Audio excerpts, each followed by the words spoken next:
ছিটমহল বিনিময়ের আনুষ্ঠানিকতার জন্য প্রস্তুত কুড়িগ্রামের দাসিয়ারছড়া। শুক্রবার মধ্যরাতে ১১১টি ছিটমহলে উঠবে বাংলাদেশের পতাকা। দীর্ঘদিনের অপেক্ষার পর নাগরিকত্ব পাওয়ার আনন্দ উদযাপনে পুরোপুরি প্রস্তুত ছিটমহলের বাসিন্দারা। কুড়িগ্রামের দাসিয়ারছড়ায় তৈরি করা হয়েছে মঞ্চ। দেশের ১১১টি ছিটমহল বিনিময়ের এই সমাবেশস্থলে টাঙানো হয়েছে রং বেরঙের সামিয়ানা। শুক্রবার সন্ধ্যায় শেষবারের মতো এখানে উঠবে ভারতের পতাকা, তারপরে উঠবে বাংলাদেশের পতাকা।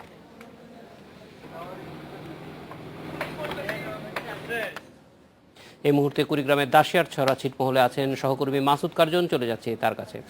মাসুদ কার্জন, আমরা দেখতে পাচ্ছি আপনার পিছনে প্রস্তুতি চলছে। এই অঞ্চলের মানুষের গত ৬৮ বছর ধরেই অপেক্ষা ছিল যে এই দিনটির জন্য, সেটির এখন আসলে আর দিনে নয় ঘন্টায় গণনা শুরু হয়ে গেছে। মানুষের মধ্যে কি ধরনের উৎসাহ, উদ্দীপনা অথবা প্রস্তুতি আপনি দেখছেন? মানুষের মধ্যে উৎসাহ, উদ্দীপনা এবং প্রস্তুতি এটা থাকা খুবই স্বাভাবিক, এবং সেটির আবেগে, দীর্ঘদিনের আবেগের একটি আসলে তারা প্রতিফলন ঘটছে। এবং কালকে তারা এক ধরনের মুক্তি পাচ্ছেন। তারা বলছেন যে তারা ৬৮ বছর আসলে বন্দিদশার মধ্যে ছিলেন, এবং এই ৬৮ বছর কালকে ১২টা ১ মিনিট যে আনুষ্ঠানিক যে হস্তান্তর করা হবে ছিটমহল, তারা মূল ভূখণ্ড, বাংলাদেশের মূল ভূখণ্ডের সঙ্গে যুক্ত হবেন, তারা বাংলাদেশের নাগরিকত্ব পাবেন।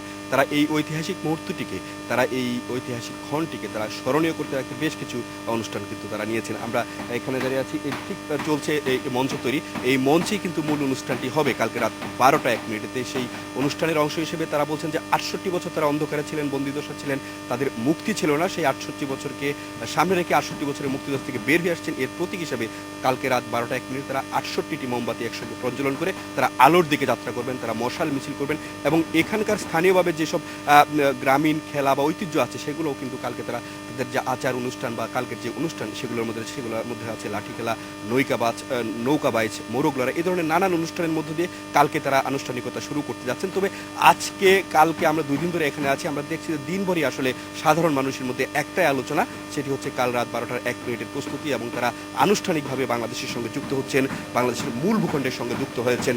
এবং এর আগে কিন্তু জাহিদ, এখানে আমরা যখন কোনো দেশের নাগরিক কিন্তু তারা ছিল না, ফলে আমরা বিভিন্ন সময় দেখেছি তারা একই সঙ্গে বাংলাদেশের জাতীয় পতাকা এবং ভারতের জাতীয় পতাকা কিন্তু তারা উড়াতেন। আমরা এর মধ্যেই দেখেছি কালকে রাত ১২টা ১ মিনিটে তারা আনুষ্ঠানিকভাবে যুক্ত হবেন, কিন্তু তার আগে আমরা দেখেছি বিভিন্ন জায়গায়, বিভিন্ন বাড়িতে কিন্তু লাল সবুজের জাতীয় পতাকা তারা উড়িয়েছেন এবং তারা উড়াচ্ছেন, তারা প্রস্তুতি নিচ্ছেন। একেবারে আমরা জানি যে এই ঐতিহাসিক মুহূর্তে দুইটি খুব গুরুত্বপূর্ণ বিষয় আছে। একটি হচ্ছে যে যারা এখানে থেকে যাচ্ছেন, বাংলাদেশের সঙ্গে সংযুক্ত হচ্ছেন, তাদের ভূমির অধিকারের বিষয়টি কিভাবে নিশ্চিত করা হয়েছে, এবং তারা সত্যিকারেরই যে এই এলাকার মানুষ, সেই নিশ্চয়তাটারও যে প্রাতিষ্ঠানিক কার্যক্রমগুলি করা হয়েছে সেগুলি নিয়ে মানুষের মধ্যে সন্তুষ্টি আছে কিনা, তাদের কোনো ধরনের প্রশ্ন, কোনো ধরনের জিজ্ঞাসা, এরকম কোনো কিছু পেয়েছেন কিনা? জাহিদ, ছিটমহলের যেসব বাসিন্দা আছেন এর মধ্যে ৯৮৪, বাংলাদেশের অভ্যন্তরে যে ১১১টি ভূখণ্ড ছিল এর মধ্যে ৯৮৪ জন ভারতের নাগরিকত্ব নেবেন। তারা বাংলাদেশ থেকে ভারতে গিয়ে, যে ভারতের অভ্যন্তরে যেসব ছিটমহল আছেন সেখানে চলে যাবেন। এবং বাংলাদেশ, সেইখান থেকে কিন্তু বাংলাদেশে কেউ আসছেন না। তো এখানকার আসলে মূল পেশা জমি, এবং অনেক আবাদি জমি এবং অনেক মানুষের লোকবসতি অনেকটা তুলনামূলকভাবে কম।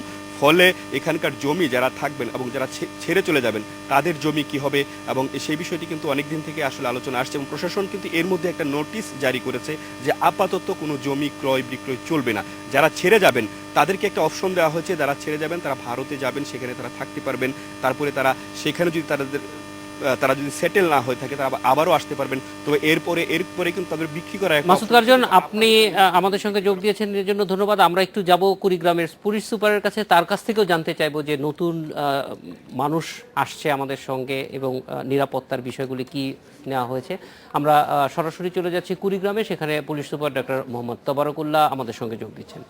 স্বাগত ডক্টর তবারকুল্লাহ। আমরা জানি যে এই যে কুড়িগ্রাম অঞ্চলে যে অনেকগুলো ছিটমহল আছে তারা আসলে আমাদের মূল ভূখণ্ডের মধ্যেই ছিল, কিন্তু স্বাধীনভাবে বাংলাদেশের অংশ ছিল না। আর একদিন পরেই তারা বাংলাদেশের অংশ হয়ে যাবে, এবং সেখানে স্বাভাবিকভাবেই আপনাদের নিয়ন্ত্রণ প্রতিষ্ঠার একটা প্রয়োজনীয়তা রয়েছে। তো সেই বিষয়গুলির কি ধরনের প্রস্তুতি আছে, এবং সেখানকার মানুষের নিরাপত্তা, এবং একই সঙ্গে এই যে উৎসবটা উদযাপন হবে সেইখানেও নিশ্চয়ই আপনাদের অংশগ্রহণ থাকবে। আমরা বিস্তারিতই জানতে চাচ্ছি বিষয়গুলো।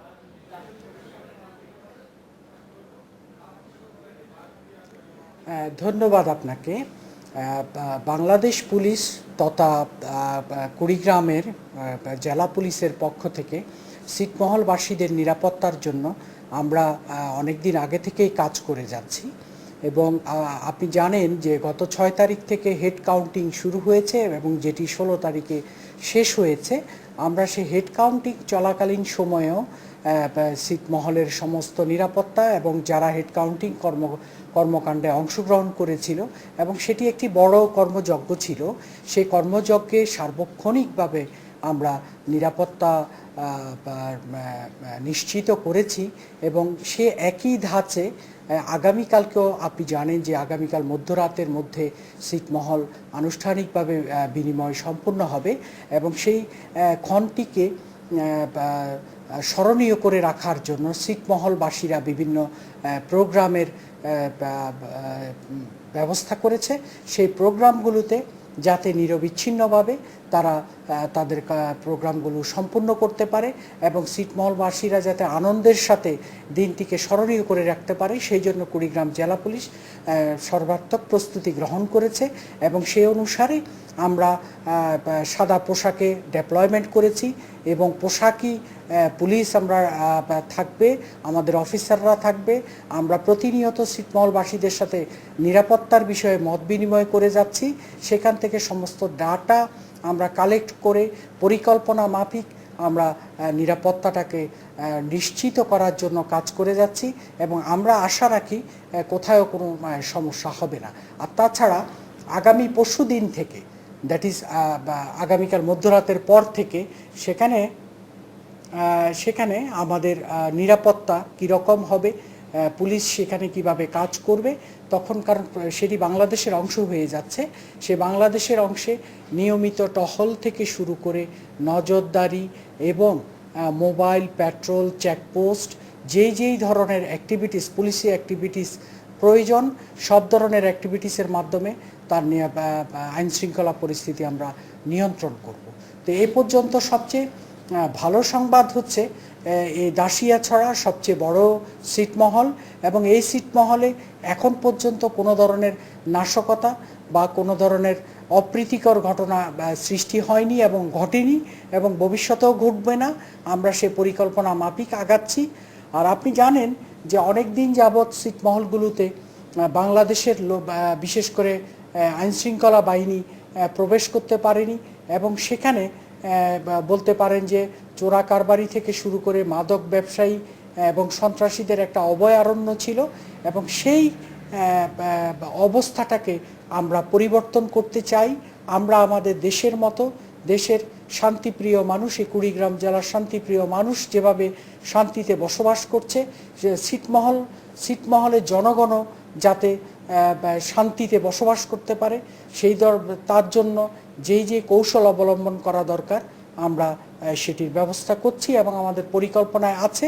আর তাছাড়া আরেকটি বিষয় আপনাদেরকে বলে রাখি, দাসিয়াছড়া জনগণ এবং ভূমির আয়তনের দিক থেকে যদি আপনি চিন্তা করেন সবচেয়ে বড় ছিটমহল এবং এই ছিটমহলে একটি প্রায় বাংলাদেশের একটি ইউনিয়নের সমান। তো এটিতে যাতে নিরাপত্তাটা সবসময় অটুট থাকে তার জন্য আমাদের পরিকল্পনা আছে। আমরা ভবিষ্যতে এখানে একটি পুলিশ ফাঁড়ি করব এবং সেটি বর্তমানে আমাদের যে ফুলবাড়ি থানা আছে সেই থানা থেকে আমরা যদিও পুলিশি কার্যক্রম পরিচালনা করছি, হয়তো ভবিষ্যৎ উন্নয়ন পরিকল্পনার অংশ হিসাবে ফাঁড়ি প্রতিষ্ঠিত হলে এটিকে আমরা আরও ভালোভাবে নিয়ন্ত্রণ করতে পারব। ডক্টর মোহাম্মদ তাবারকুল্লাহ, আমাদের সঙ্গে যোগ দেওয়ার জন্য আপনাকে অনেক ধন্যবাদ। এডিটর স্পিক এবার বিরতি, ফিরছি।